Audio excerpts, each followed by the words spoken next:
You ask Tiger to solve. This deals with linear equations with one unknown. The final result is k equals 42. Let's solve it step by step. Simplify the expression. Break up the fraction. Find the greatest common factor of the numerator and denominator.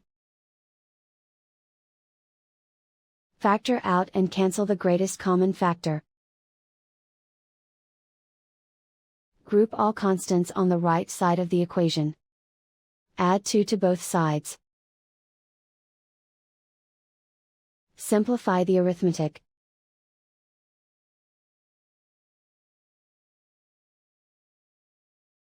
Isolate the k. Multiply both sides by 3. Group like terms. Multiply the coefficients. Simplify the fraction.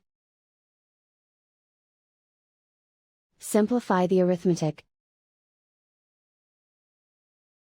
And so the final result is k equals 42.